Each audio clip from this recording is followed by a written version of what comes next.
Shalom, selamat pagi kepada Ibu Rospita Sihan dan kepada Bapak Hulman Sinaga sebagai pembimbing saya dalam seminar Biblika dan kepada teman-teman semua. Izinkan saya, Peran Joshua Simbolon, menyampaikan hasil dari sajian Biblika saya yang berjudul Hidup Berlandaskan Kasih dan Hormat, ditinjau dari kitab Ibrani pasal 13 ayat yang pertama sampai dengan ayat yang kelima. Yang pertama ialah pendahuluan. Di dalam perjanjian baru ada begitu banyak konsep kasih dan hormat yang ingin disampaikan terlebih melalui Ibrani pasal 13 ayat yang pertama sampai dengan ayat yang kelima. Hal ini merujuk kepada suatu nasihat. Nasihatnya ialah agar pembacanya konsisten dan beriman, disertai dengan peringatan mengenai akibat yang terjadi apabila kehidupan beriman tersebut ditolak ataupun dibenci. Pemikiran tentang iman ini berlanjut terus hingga surat ini berakhir. Pemikiran tentang hidup beriman yang aktif tampaknya merupakan suatu pokok utama yang oleh penulis dimanfaatkan sebagai pusat dari serangkaian penjelasan dan peringatan yang terakhir. Pemikiran yang diawali dengan marilah kita menghadapi Allah dengan hati yang tulus, ikhlas dan keyakinan iman yang teguh mempengaruhi seluruh pembahasan selanjutnya. Melalui penggambaran peringatan, contoh dan sarana lainnya yang mungkin teringat oleh penulis yang mengemukakan persoalan secara jelas di dalam rasa keyakinan iman yang teguh. Salah satu yang menjadi titik fokus penulis sajian ini ialah kepada ayat yang keempat yang berisi mandat yang diberikan oleh Allah kepada manusia. Adalah mandat kultur, yaitu untuk beranak cucu dan bertambah banyak untuk memenuhi bumi. Hal ini menyatakan bahwa Allah merancangkan dan merencanakan pernikahan bagi manusia.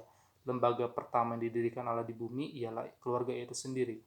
Bisa dilihat dalam Kejadian 2 ayat 18 sampai dengan ayat 25. Tuhan menciptakan manusia pertama berpasangan, pria dan wanita. Keduanya diikat dalam lembaga pernikahan menjadi satu keluarga. Keduanya disebut sebagai gambar Allah dan kesetaraan antara pria dan wanita adalah kesetaraan dalam keterbedaannya. Kemudian masuk ke dalam pembahasan. Dalam hal ini, penyaji menekankan dua terminologi sesuai dengan judul. Yang pertama ialah kata hormat. Wes Spielberg menerjemahkan dalam bahasa Mesir artinya suatu perhatian atau awas. Dan menurut J. Forget, yakni berarti beri hormat, berlutut, sebuah kata berbentuk imperatif Mesir yang diambil dari kata Semit. Terdapat 39 kata hormat dalam Alkitab terjemahan baru. Dalam perjanjian lama terdapat 13 kata hormat. Dalam 13 ayat pada perjanjian baru terdapat 26 kata hormat dalam 23 ayat. Hal ini belum termasuk kepada penggunaan kata dasar hormat dalam pengucapan kata seperti terhormat, kehormatan, menghormati, dan penghormatan, dan lain sebagainya. Dan dalam bahasa Ibrani, penulis menjumpai kata kavod ataupun kehormatan secara harafiah berarti sesuatu yang berat.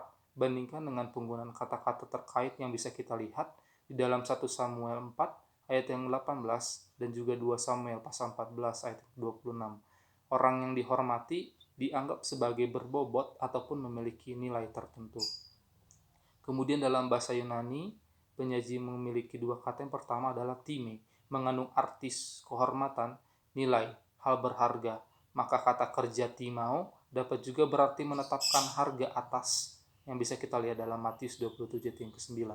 Kata benda time berarti memiliki makna kata harga ataupun nilai, dan kata sifatnya ialah timios yang bisa berarti dihormati ataupun penting ataupun berharga. Terdapat dalam Kisah Para Rasul 5 di 34 dan juga Kisah 20 ayat yang ke-24 dan juga 1 Korintus 3 ayat yang ke-12. Kemudian penyaji menjumpai kata aidos juga dalam kitab Ibrani. Kata hormat yang sering juga muncul dalam bahasa Yunani ialah kata aidos yang merupakan suatu bentuk lebih istilah menghormati, memberikan rasa kagum, bisa dalam bentuk kagum terhadap dewa ataupun keadilan, nasib dan hukum. Bisa kita lihat dalam Ibrani 12 ayat yang ke-28. Kemudian kata terminologi yang kedua ialah kasih.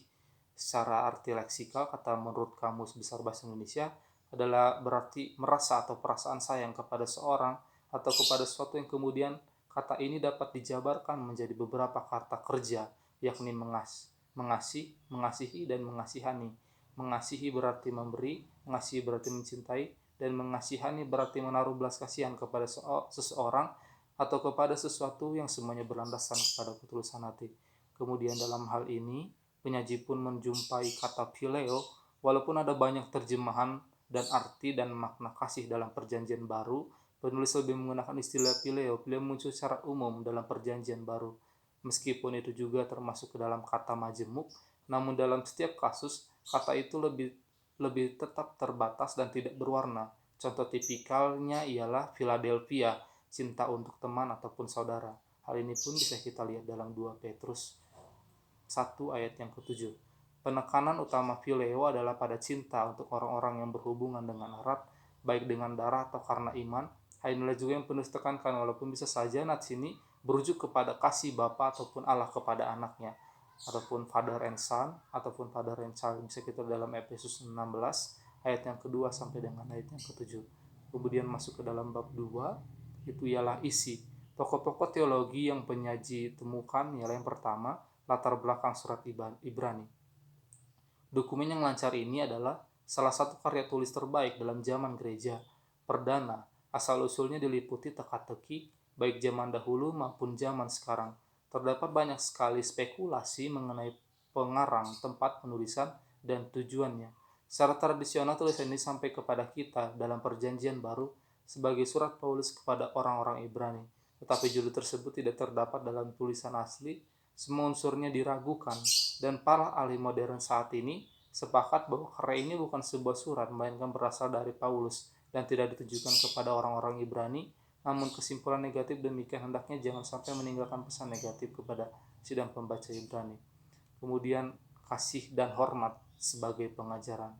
Khotbah kepada orang-orang Ibrani rupanya berakhir pada akhir bab 12. Jika demikian halnya, bab 13 merupakan suatu semacam tambahan yang menyajikan bermacam-macam pengajaran, praktis dan juga nasihat-nasihatnya. Dan sejumlah unsur yang biasa terdapat pada akhir surat. Ada alasan untuk berpendapat bahwa bab ini ditulis oleh pengarang dari seluruh naskah dengan gaya tulisan yang sama, dan terutama penggunaan perjanjian lama pun sama. Tambahannya bahwa tidak ada bukti bahwa bab 13 ini ditambahkan pada waktu kemudian. Kita telah melihat misalnya dalam bab 10 dan di tempat lain betapa dekatnya pengkhotbah pengarang menghubungkan hal praktis dan kehidupan Kristen pada penjelasan teologisnya, dan akibatnya ia meneruskan konsep itu dalam bab 13. Pokoknya penting, seperti dalam surat-surat Paulus dan surat-surat perjanjian baru yang lain, kelakuan praktis orang Kristen bukanlah hal yang dapat ditawarkan begitu saja. 6 ayat yang pertama membentuk sebuah daftar pengajaran yang terpisah mengenai kasih persaudaraan, keramah tamahan, perhatian terhadap para tawanan dan penderitaan, kesetiaan dan perkawinan, dan menghindari cinta uang. Daftar ini mungkin cukup umum, tetapi dimasukkan dengan bersungguh-sungguh. Kemudian mengasihi Allah. Allah adalah kasih. Allah adalah sebuah pernyataan yang sangat jelas dan juga sangat lugas melalui Rasul Yohanes dalam suratnya. Bukan hanya satu kali, penyataan yang sama muncul 2 kali dalam satu bagian perikop yang sama, yang menandakan sebuah penegasan kebenaran mengenai identitas Allah itu sendiri. Karena Allah adalah kasih, maka kasih inilah yang menjadi penggerak dan dasar dari segala karya yang dilakukannya di dalam kehidupan dunia ini. Dalam hal ini, penulis melihat bahwa dalam Ibrani ayat yang pertama sampai dengan yang kelima terdapat juga nasihat yang diberikan oleh Allah kepada orang-orang di Ibrani untuk tidak melakukan cemar ataupun pencemaran di dalam kehidupan rumah tangga maupun di dalam kehidupan persaudaraan. Kita masuk ke dalam tafsir Ibrani 13 ayat yang pertama sampai dengan yang kelima. Situasi yang normal dibahas dahulu seperti pada surat 1 Yohanes, kasih persaudaraan harus dipelihara. Salah satu bukti tetap dari kehidupan Kristen ialah cara orang Kristen berhubungan dengan sesamanya. Karena tidak ada tempat peristirahatan umum, keramahan juga dikemukakan, khususnya dalam hal orang asing yang mengenai Kristus. Bisa kita lihat dalam Matius 25, 35-40, mengemukakan hal yang paling mirip dengan menjamu malaikat-malaikat walaupun elatan secara tidak sadar. Kemudian tentu saja hubungan kemanusiaan yang paling dekat yaitu pernikahan, yang harus menunjuk kepada semua keindahan dari kehidupan Kristen. Jika orang Ibrani tinggal di Roma atau di kota-kota yang sudah rusak moralnya di bagian timur Laut Tengah, maka mereka berada di tengah-tengah masyarakat di mana kesucian dan kesetiaan terhadap hubungan pernikahan kurang begitu diperhatikan. Di sisi lain juga terdapat berbagai kelompok keagamaan yang menekankan petarakan dan aksese. Petarakan bukan sebuah cara mengamankan diri dari kedursilaan.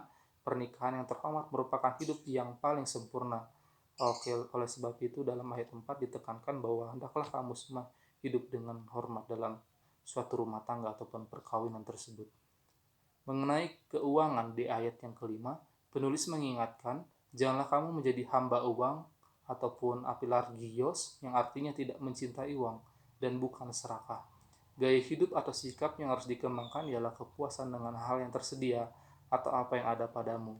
Jika gelombang penyalahgunaan dilemparkan pada orang-orang Kristen Yahudi ini adalah oleh kalangan lain yang lebih makmur, maka karena mereka kurang makmur, maka inilah nasihat yang sangat praktis dan serius dalam perjanjian baru tersebut. Kemudian yang menjadi penekanan oleh saudara penyaji bisa terletak juga di dalam ayat 4 yang seturut dengan tema kita mengenai keluarga, dan penyaji melihat hal ini terdapat dalam hormat di tengah perkawinan yang kemudian menjadi fokus penyaji. Hendaklah kamu semua penuh hormat terhadap perkawinan dan janganlah kamu mencemarkan tempat tidur, sebab orang-orang Sunda dan pezina akan dihakimi oleh Allah. Yang terutama orang percaya harus murni secara moral dan seksual, berarti bebas dari semua noda, hal-hal yang cabul. Kata ini menekankan agar menahan diri dari segala tindakan dan pikiran yang merangsang keinginan dan tidak selaras dengan keperawanan ataupun janji-janji nikah seseorang. Kata ini juga menekankan agar mengendalikan diri dan menjauhi semua tindakan dan rangsangan seksual yang dapat menajiskan kemurnian seorang di hadapan Allah. Hendaklah kamu semua penuh hormat dalam perkawinan ini. Yang menjadi fokus penyaji kata hormat tersebut ialah ini merupakan suatu bentuk pernyataan dalam melawan pengajaran palsu. Bisa kita lihat dalam 1 Korintus 7 ayat yang ke-38 yang membuat perkawinan secara moral lebih rendah dari pembujangan, atau dalam 1 Timotius 4 sampai dengan ayat yang ketiga. Maka perkawinan adalah anugerah dari Allah dan norma bagi semua. Ini bukan hal yang memalukan ataupun berdosa. Konsep filsafat Yunani asketisme, yaitu pandangan bahwa tubuh adalah jahat dan untuk menyangkal kehendak dan kebutuhan menunjukkan suatu kerohanian yang bersifat superior, mempengaruhi gereja mula-mula, dan masih sampai sekarang ini istilah tidak tercemar digunakan dalam ayat yang ke-7 sampai dengan yang kedua, pasal 7 ayat yang ke-26 untuk menjelaskan kemurnian seksual dari Yesus itu, iman besar kita. Kata ini digunakan dalam Septuaginta untuk merujuk kepada perzinahan ataupun peringatan terhadap pencampur bauran seksual yang mengejutkan jika ditulis oleh orang-orang Yahudi. Hubungan teks dalam PL. Perintah untuk mengasihi sama dalam perjanjian lama tidak memiliki tempat yang sentral dibandingkan dengan di dalam perjanjian baru, tapi hanya sebagai perintah di samping perintah yang lain, yakni kasih kepada Allah dan berbagai macam hukum lainnya. Meskipun demikian, kaum Israel dituntut untuk memperhatikan sesama dengan cinta yang mendalam. Cinta sesama merupakan satu kewajiban pertama-tama terhadap bangsa Israel yang sama-sama anggota perjanjian dengan Yahweh dalam Imamat 19 ayat 17 sampai dengan 18. Latar belakangnya adalah suatu perasaan solidaritas yang kuat, seperti dikembangkan terutama dalam sistem masyarakat yang berasal dari satu nenek moyang yang sama. Atas petunjuk Allah, kasih terhadap sesama diperluas untuk sekelompok dua orang, yakni musafir. Ini berarti untuk orang asing yang berpindah ke tanah Israel. Dalam Keluaran 20 ayat yang pertama sampai dengan 17 adalah sungguh-sungguh suatu peristiwa historis di mana Allah telah memberikan hukumnya kepada umat Israel di Gunung Sinai. Allah memberikan hukum agar mereka hidup dalam kasih dan juga dalam kekudusan. Perintah tersebut dipahami dalam hal relasional, yaitu kasih kepada Allah yang dituliskan dalam hukum pertama sampai keempat, dan kasih kepada sama manusia yang dituliskan dalam hukum kelima sampai dengan hukum yang ke-10. Jika lihat dari pengertian semantiknya, kata kasih dalam bahasa aslinya memiliki pengertian sebagai berikut. Mengacu pada kata Ibrani ataupun ahe untuk kata kasih mengasihi yang umum dipakai dalam perjanjian lama ataupun PL. Kita dapat menemukan ungkapan kasih dalam berbagai bentuk hubungan, misalnya kasih Allah kepada manusia yang digambarkan sebagai hubungan bapa dan anak, ataupun sebagai hubungan suami istri dalam Hosea 1 ayat yang ketiga sampai dengan yang ketiga.